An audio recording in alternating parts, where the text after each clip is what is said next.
Okay, hello everybody. Thank you very much.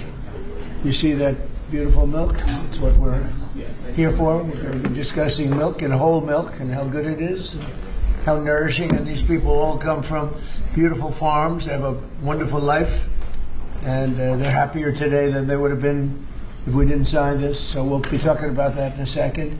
Will, could you read the first two items, and we're going to get going after that. We'll be talking about a couple of things. We have some news on Iran, which we're going to talk about.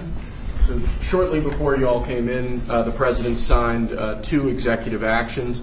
The first is the result of a Section 232 trade investigation into critical minerals supplies. What it does is it sets up a mechanism, a process by which the United States will seek to secure its international supply chain of critical minerals and critical mineral-derived products.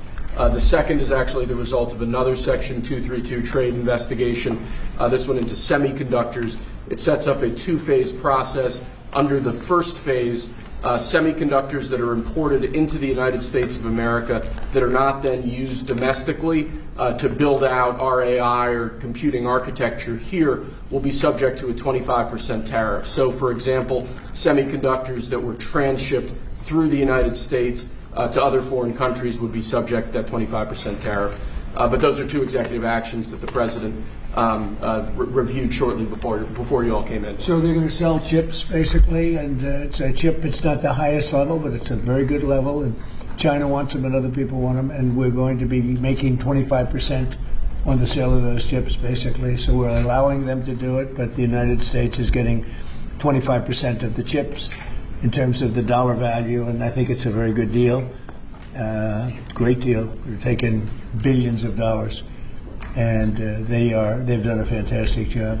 But it's not the Blackwell or the Rubin; those are the two top. But it's a very good chip, and people want it, and we think it's in our best interest to do. And we have some other little things to talk about. Maybe we'll start that first. Should I start that first? I think they're going to want me to. I have a feeling they're going to want me to. We have been notified, and pretty strongly, but we'll find out what that all means. But we've been told that the killing in Iran is stopping. It's stopped. It's stopping. And there's no plan for executions or an execution or executions. So I've been told that on good authority. We'll find out about it.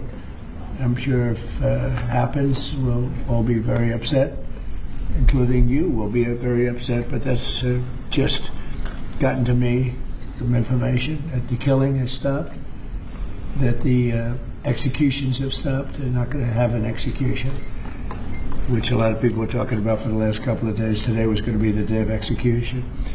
And another piece of information that I think is very important is the leaker has been found and is in jail right now. And that's the leaker on Venezuela. And a very bad leaker. So there could be some others, and we'll let you know about that. We're hot on their trail. But the leaker has been found, and the leaker's in jail. And will probably be in jail for a long time. Let's see what happens. So we'll let you know. We'll keep you apprised as to what's going to happen with that. And I want to thank all of the incredible people behind me, political people, both Republicans and Democrats, because they like whole milk. Whether you're a Democrat or a Republican, whole milk is, right? That's a great thing. The senator was in the office many years ago. It feels like many years ago, but quite a while ago, right at the beginning of my first term. Yeah, with Elijah Cummings. Right, with Elijah, a very good person. You and I had a good relationship with him. At that time, I think you were a congressman, and you've made a lot of progress. You've done very well. Some would disagree. I don't disagree. I think you've done a great job. But it's great. It's great to have you here again. Thank you. Appreciate it. So today, I'm delighted to sign the Whole Milk for Healthy Kids Act into law, which is a very important thing for our farmers, and I think maybe more important for our people, right? The people that drink milk. This is the first bill signing of the new year, and it will ensure that millions of school-aged children have access to high-quality milk as we make America healthy again. I want to thank Secretary of Agriculture Brooke Rollins, who's behind me, Secretary of Health and Human Services Robert F. Kennedy Jr., Senators John Boozman and Mike Crapo, Roger Marshall, Peter Welch, as well as Representative G.T. Thompson and Tim Wahlberg, all great people. Also with us today is USDA National Nutrition Advisor Dr. Ben Carson, my friend for a long time. We went head to head, and it was not easy going head to head with Ben. He's a great guy. He still looks good. That's because he drinks a lot of milk. And some of our nation's wonderful dairy farmers and their children. They're going to be farmers for a long time, we hope. As it currently stands, schools participating in the National School Lunch Program are only able to offer students low or non-fat milk options. That was changed during the Obama administration, and a lot of people disagreed with it at the time. With this legislation, schools will finally be able to expand their offerings to include nutritious whole milk. It's actually a legal definition, whole milk. And it's whole with a W for those of you that have a problem. Most of the media will get that. This is the perfect follow-up to the new real food pyramid, and Secretary Kennedy and Secretary Rollins announced that last week. You probably heard. This legislation also allows parents to directly request a substitute for milk for children with dairy intolerance. Previously, parents were required to submit a written statement from a doctor, but we're eliminating that rather ridiculous policy, allowing parents to choose what is best for their child, which is a big move. Hard to believe that that would be a big thing, but it is. And of course, these changes will be major victories for the American dairy farmers, who we love and who voted for me in great numbers, I will say. I think I got every one of them. In December, I also signed the Secure Rural Schools Reauthorization Act, and I'm proud to say that these two pieces of legislation will give school-age children across the country the resources and support that they need, not just to succeed, but really to thrive in life and later on in life. So I want to ask Secretary Rollins to say a few things, and then I'd like to ask Secretary Kennedy and Dr. Carson. I'd also like to hear from these great political leaders, senators, congressmen, if they'd like to say something. I'd be honored. So, Brooke, do you want to start? Yes, sir. Thank you. And what a joy and an honor it is to be here. I feel like I have the best job in the world with representing all of these farmers. And Mr. President, not in our lifetime, has been a president who loves and supports our farmers more, and certainly the dairy farmers. I want to thank all of our farmers here today, sir. Most of them are 5th and 6th generation. They represent states from all across our country, and bringing the children to and seeing what the next generation of dairy farmers looks like. The amazing thing is some of these farmers back here from Butler, Pennsylvania, he milks. Where? Butler, Pennsylvania. I love Butler. I do. Yeah, they love you. They love you. But he milks about 40 to 60 cows. And then we have Jamie from Wisconsin, who milks about 5,000 cows. So they represent all across the spectrum. Wow. And what this means. And I think it's important to note that in the last year, your support for these American farmers, for rural America, the One Big Beautiful Bill was the largest investment in rural America in history. I think that's important to note. The trade, and I see my friend Jameson Greer over there and Howard Letnick on this end, we've opened up more than 24 different markets. Milk exports, dairy exports are up 23% just in the last year. And when you think about the ag deficit that happened under Joe Biden and the 4 years, we went from a surplus of agriculture products when we left the first time to a $50 billion deficit when we came back. Yep. So these are massive, massive wins for America, and I think it's important to note that.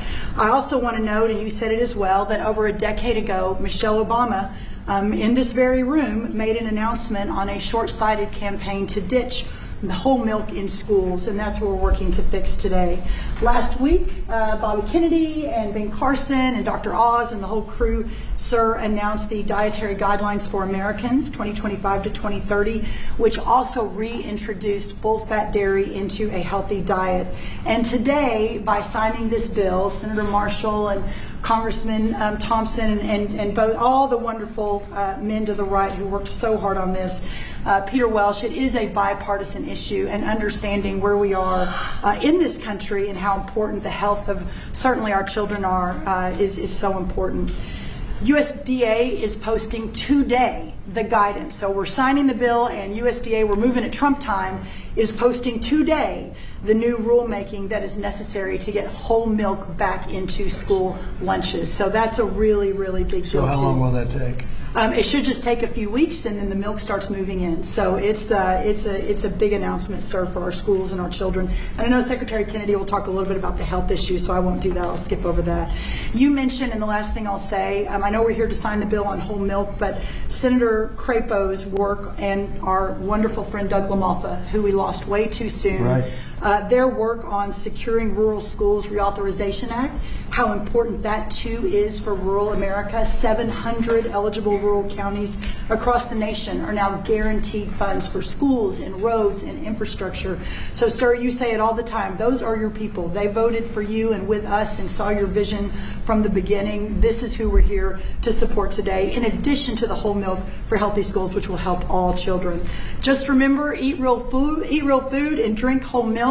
What a joy again it is to be here, and I especially want to thank all of our incredible farmers for what you do. So, sir, with that, I'll turn it over to Secretary Kennedy. And just before you do that, how are we doing with food prices, bringing them down? Yes, sir. Well, I'm glad you asked, because I brought a chart, and it just happened to be right behind me. So, speaking of milk, milk is actually way down, and I know we're here to talk about that today. It's Obviously, 44%. That's right, sir. 44% down. Milk, 44% down. Eggs is way down. Milk is way down. This is just since we took office, sir. Fresh whole chicken down 2%, cheese down, tomatoes down, butter down. Of course, eggs are way down. Potatoes down almost 3%, fresh fruits down almost 3%. But this is just the beginning. And as we continue to bring the cost of farming down, bring the cost of inputs down, open up the markets, support our farmers, we'll see even more affordability moving forward. And eggs are down 31%, so it's really something. Where's Bobby? Bobby's right here. I'm going to sit there. Right here, Mr. President. Go ahead, wherever you want. Go ahead. Good to see you. What do you like, Bobby? And I want to echo what Brooke said about finally having a president that sees the alignment between farm prosperity, That's right. good food policy, and the health of our children. These are common sense associations. Democrats have been talking about them for eons. Republicans have been talking about them. We finally have a president that is implementing these policies and getting real food to our children. Today, President Trump signs the Whole Milk for Healthy Kids Act of 2025, a long overdue correction to the school nutrition policy that puts children's health first. For years, Washington treated fat, especially saturated fat, as the enemy. It made a war on saturated fat. This is the peacetime president. He made it 8.5 deals ending wars, and he's also ended the war on saturated fat. As a result, whole and 2% milk disappeared from school menus, even though science has never shown that whole milk harms children. Evidence increasingly shows the opposite. The panoply of nutrients in whole milk is critical to brain development and physical development in our children. Whole and 2% milk provide 13 essential ingredients critical for growth, development, immune system function, and overall health, including protein, calcium, vitamin D, and healthy fats. Yet since these milk options were removed more than a decade ago, school milk consumption and meal participation have declined dramatically. Today, between 68% and 94% of school-age boys and girls fail to meet recommended dairy intake, according to federal guidelines. When schools limit milk choices, the kids do not move to healthier substitutes. They move to caffeinated drinks, to sugar drinks, and to sweetened beverages with little or no nutritional value and the potential to wreak havoc on metabolic health, which is driving the chronic disease epidemic in our country. During the same period that whole milk was regulated out of lunchroom, rates of childhood obesity and diabetes rose significantly. Removing whole milk did not improve health, it damaged it. Thanks to President Trump's leadership, this law fixes that mistake. It allows schools in the National School Lunch Program to offer whole, reduced fat, low fat, or fat-free, flavored or unflavored, organic or conventional. It restores choice to schools, parents, and students, and encourages consumption of nutrient-dense foods that kids will actually drink. The law also removes unnecessary bureaucracy by allowing parents or legal guardians to request milk substitutes without the necessity of involving a doctor. And it corrects a flawed technical rule by excluding fluid milk from saturated fat calculations that distorted school menus. Milk fat is not junk food. Treating it that way undermined nutrition and ignored the science.